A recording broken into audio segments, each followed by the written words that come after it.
Welcome back to Red Business in Focus, with thanks to Cork's local enterprise offices, where we're meeting business owners with big ambition. This week, I'm delighted to be joined by David Cashman. David is the founder of WellSchools Network, a national organisation that develops, implements and researches programmes and training to support student well-being and behaviour for learning.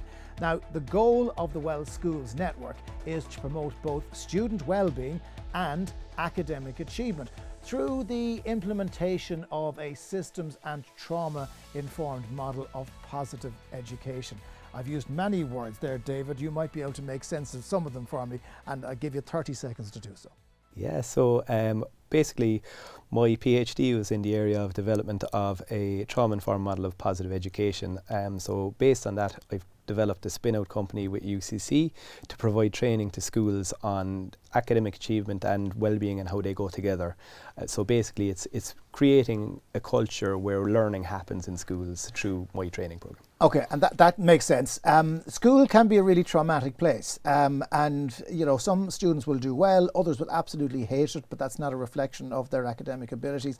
It's a bit of a melting pot. So how do you go about fixing that? Yeah, I suppose like the way I kind of look at it is like trauma is kind of a big word that is used in society, and at the moment there's a huge amount of focus on trauma-informed practice and trauma-informed education across multiple disciplinaries. So I kind of think it's like a universal support. What I do is like a universal support for every child. So basically I look at it from a kind of a brain development type point of view, where when children are stressed or particularly children have experienced trauma, and it's for every child.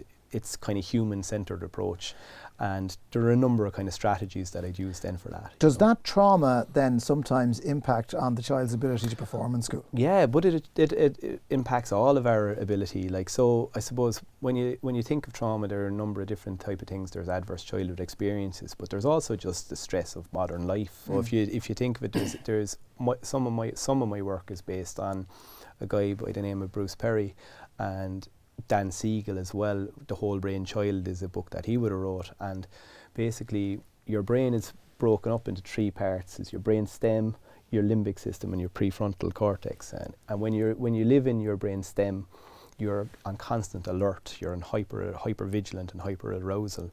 And some children that have experienced trauma or chronic stress are living in that kind of stuck in fight or flight mode. Exactly. Well, that's exactly, you took the words out of my mouth.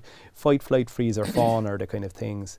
So those children and adults find it really, really difficult to learn. And then, so basically, Dan Siegel and Bruce Perry would talk about a neurosequential approach. So it's regulate, relate, reason. So you have to regulate that part of your brain, regulate that part of your body, so then you can relate with other people. And when you have those two kind of building blocks in place, then is when reason can happen in your prefrontal lobes. So tell me, how do you get access to the kids who might need the service? So are you partnering with schools? Do you need to partner with parents? Who benefits? So I partner with schools basically. So how this all started really was I was doing a PhD, and I was doing a lot of conferences on the back of my PhD.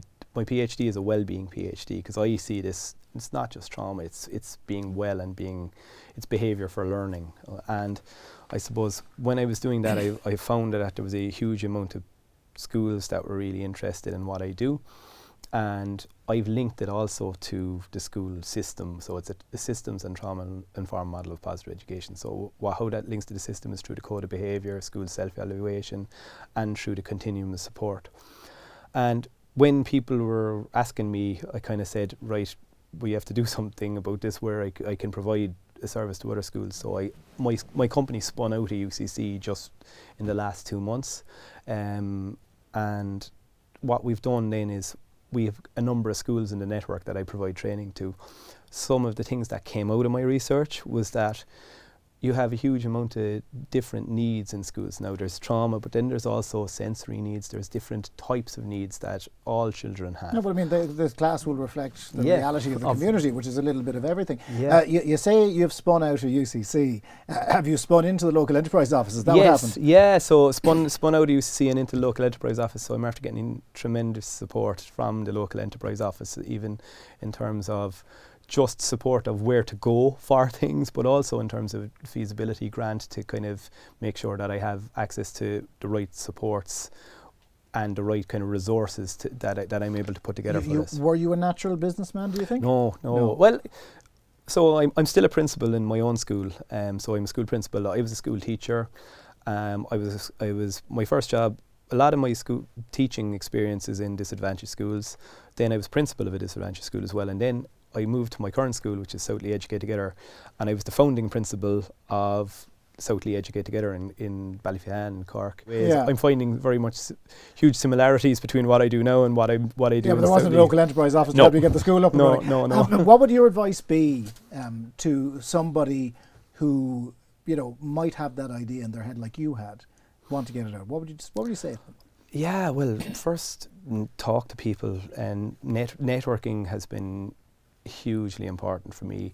One of the things that came out of my research is that teachers find it really, really difficult when they see children that have certain behaviours or I suppose different kind of traits, and they don't know what to do, because as teachers you're trained in education. So what I've done is I've also, an element of the WellSchools Network is that I collaborate with Gabadoo and my OT and me, Jess Kennedy. So I bring occupational therapy training to schools as well as part of my framework.